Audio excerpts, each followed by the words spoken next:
Ну, я же сказал, выключите вы эту свою дурацкую камеру. Не будем мы сегодня передачу снимать? Нет, не будем.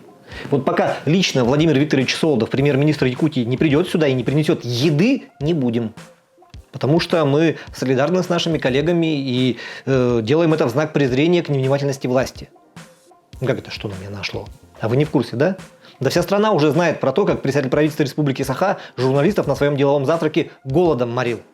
Голодные якутские журналисты наблюдали за деловым завтраком премьер-министра и делороссов. Должны ли приглашать за стол журналистов в формате делового завтрака? Спор об этом разгорелся в одной из профессиональных WhatsApp-групп журналистов Якутии. Вот вы улыбаетесь, а между прочим, голодные журналисты – это главное медиасобытие прошлой недели в отдельно взятой Якутии. Нет, серьезно, коллеги давно так заинтересованно в своем цеху не обсуждали что-то, что касалось бы всех. И государственные средства массовой информации, и муниципальные, и частные. Должны ли власти кормить прессу? Причем не в переносном смысле, тут власть как раз совсем справляется и подкармливает. И неплохо так подкармливает. Республика тратит на собственные медиа, на содержание госсми под $1 миллиард в год, да и в мэрии на эти цели порядка 40 миллионов выделяется.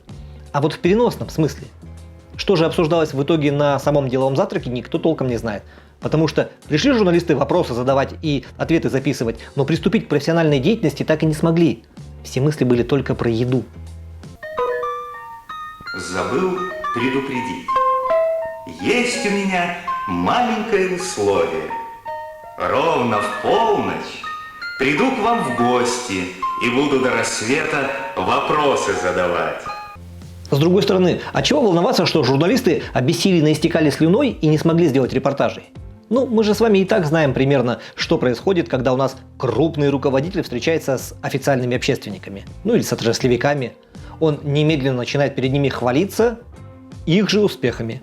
Ну и обещать, что при поддержке власти эти успехи станут еще успешнее. А если власть хорошо налегла на закуски и по такому поводу впала в благодушное состояние, то можно договориться и до мирового господства, как это, собственно, и было на деловом завтраке с премьер-министром Якутии Владимиром Солодовым. Нужно придумывать новые пути для маркетинга бренда не только в регионе, но и за его пределами. Мы должны продвигать не отдельный продукт, а Якутию в целом. Производители должны руководствоваться слоганом «Сделано в Якутии – лучшее в мире». Извините, просто вот этот беляш, он был сделан в Якутии, а значит он лучший в мире. И потом, из чувства цеховой солидарности я не мог, не покушавши, освещать деятельность премьер-министра Солодова. А вообще бренд «Сделано в Якутии» – это, конечно, беда прожекторов республики. Потому что лишний раз доказывает, что можно взять любую перспективную идею и ее, профукать. В чем была идея бренда «Сделано в Якутии»?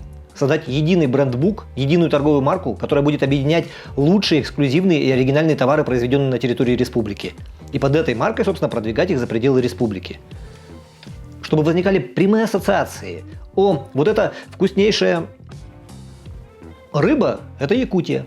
Вот эти вот прекрасные меха – это Якутия. Эти чистейшие алмазы – это Якутия. И только Якутия. Что получилось по факту? Сделано в Якутии превратили в добровольную сертификацию товара при Торгово-промышленной палате республики. И под этот бренд сегодня можно запихать что угодно. Хоть беляши, хоть памперсы, да хоть балбахи. Ты втираешь мне какую-то дичь.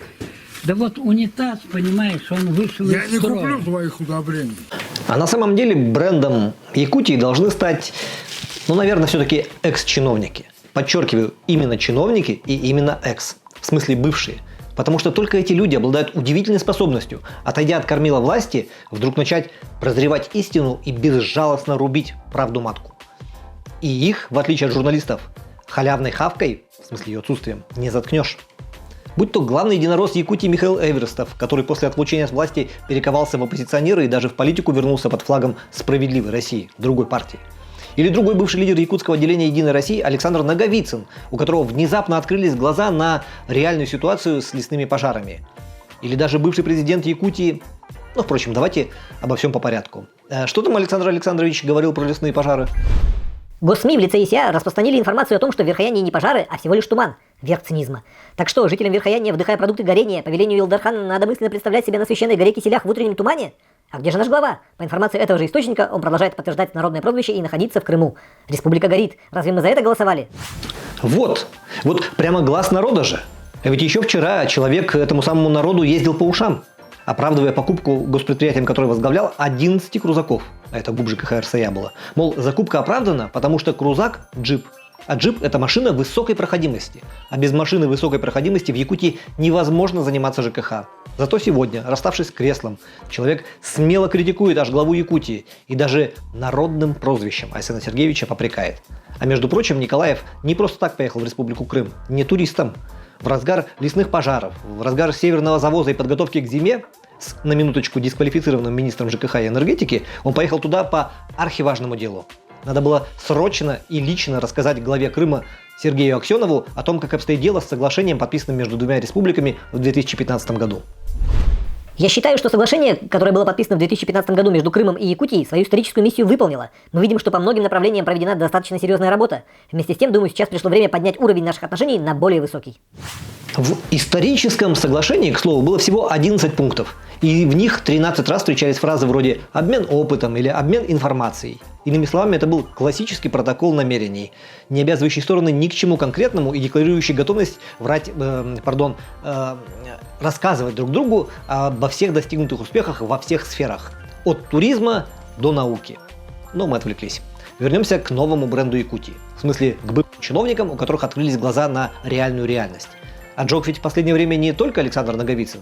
К примеру, было очень интересно послушать рассуждения о современной кадровой политике бывшего президента Якутии Вячеслава Штырова. У нас убеждения. Какие такие убеждения? Мы верим в Господа нашего Говинду, а Он нам в людей стрелять не велит. Все, вы нам подходите. Да нет, не та перебивка. Все перепутали. Если так подумать, то немножко похоже. Убеждения убеждениями, а коль решил делать политическую карьеру в современной России, то будь готов, даже если ты полный законченный пацифист, и со скалы прыгать, и под танки ложиться, и автомат собирать. И сейчас я абсолютно серьезен. Разве вы не помните все эти замечательные сообщения в СМИ о том, как подготовку под присмотром ФСО, Федеральной службы охраны, проходят будущие губернаторы российских регионов? Вспоминайте. Такие тренинги проходил и Айсен Николаев, который, как следствие, и стал главой Якутии. Именно потому сегодняшние реплики от бывшего главы республики Вячеслава Штырова звучат так язвительно. Сейчас, например, вы знаете, есть школы молодых лидеров, где проводятся различные испытания. Например, человек может закрыть глаза и прыгнуть со скалы в воду. Или с парашютом. Но это не значит, что такой смелый молодой человек может руководить чем-нибудь. Как говорил бывший президент Башкирии Муртаза Рахимов, надо уметь хотя бы 2 курицами управлять, чтобы стать руководителем субъекта или ведомства. Справедливости ради надо сказать, что сам Вячеслав Анатольевич уж точно доверял Айсену Николаеву больше, чем 2 курей. Собственно, при нем Айсен Сергеевич и сделал всю свою политическую карьеру основную и достиг ее высшей точки. Имеется в виду до назначения его Владимиром Путиным в Рио главы Якутии и последующих выборов. При Вячеславе Штырове он стал главой администрации президента и правительства. Откуда уже потом был понижен Егором Борисовым до первого зампреда правительства, а потом он вовсе перешел в мэры. Впрочем, как видите, требования к управлению регионами в России не так уж и велики. Уследил за 2 курями? Иди прыгни со скалы или полежи под БТРом, и тогда уже дуй в кресло первого лица. Негоже такими талантами раскидываться. Когда я буду президент, солдаты вместо чести будут отдавать мне ДМД. Простите меня, пожалуйста, за то, что сейчас запачкала ваш экран, но, как говорится, из песни слов, хотя тут можно не то что слова, тут можно всю песню выкинуть. Но давайте продолжим про наш новый якутский бренд. Большие эксы, у которых открылись глаза на истину. На прошлой неделе свой юбилей отмечал Егор Борисов, 3-й президент и 1-й глава Якутии. Он, правда, действующий сенатор, не совсем экс, но, сами понимаете, статус уже не тот. А потому глаза на вещи, которые не замечал, пока сидел на Железном престоле, вдруг начинают открываться. Вот, например, Егор Афанасьевич дает оценку команде, которая сегодня управляет Якутией. Когда Айсен Сергеевич пришел к власти, сказал, что пришел со своей командой. Я не говорил никогда «команда», а говорил «правительство». Это люди, набранные по деловым качествам, а не по личной преданности. В моем кругу я не допускал интриг, запрещал этим заниматься. Вы, наверное, хотите сказать, что они могли работать под меня? Я не допускал этого. Вот команда Айсена Сергеевича делает все под него, создает информационное поле. Улавливаете? Бывший глава Якутии мягко намекает, что Айсен Николаев – король, которого начинает играть собственная свита. Свита, не чуждая интриг. Правда, если присмотреться, то половина этой свиты – это люди как раз из команды, из кабинета министров самого Егора Борисова. Валерий Жандоров, Майя Данилова, Алексей Стручков, Денис Белозеров, Алексей Колодезников. Вы поняли. Просто раньше им запрещали играть в интриги, а теперь вот они создают информационное поле. А варяги, которых завез сам Айсен Николаев, вроде Владимира Солдова или Кирилла Бычкова, еще и журналистов голодом морят. Ох, непростые времена наступили в Якутии. Пожалуйста, Семен Евгеньевич.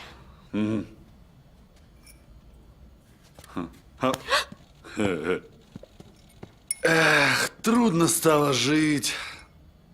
Из всего вышеперечисленного можно сделать вывод о том, что чувство реальности и чувство справедливости у чиновников прямо пропорциональности их удаленности от рычагов и финансовых потоков. Чем дальше, тем шире горизонт, тем больше видно, тем смелее говорится. Наговицына вот отодвинули совсем далеко, он и на личности переходит, и народным прозвищем дразнится. Егор Афанасьевич еще в обойме, у него во всем виновата только интригующая команда. Но вообще, вот этот вот унисон голосов, которые критикуют, подкусывают первое лицо республики, кто издалека, кто открыто, это яркое свидетельство того, что объявленный год консолидации не задался.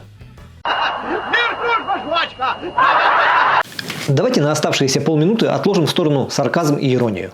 В сухом остатке сегодняшний выпуск, он же не про то, какой нехороший Айсен Николаев, которого не любят все свергнутые эксы. Ну или просто ушедшие. И не про то, какие плохие бывшие чиновники, которые начинают критиковать власть только когда их поставят примерно на один уровень с простыми людьми. И даже не про голодных журналистов, которые пишут хорошо, когда кушают сытно. Он про раскол в обществе. В нашем обществе. Возможно, слишком много сил и ресурсов ушло на войнушки между Домом правительства номер 1 и мэрией города Якутска. Возможно, слишком много политики сегодня в нашей жизни. Возможно, слишком часто наши руководители отвлекаются на пустышки вроде исторических соглашений и мегапроектов ценой в миллиарды рублей. Возможно, стоит что-то пересмотреть. Ну так, чтобы реально была консолидация. Это были «Говорящие головы». Меня зовут Виталий Обедин. Шутить продолжим на следующей неделе.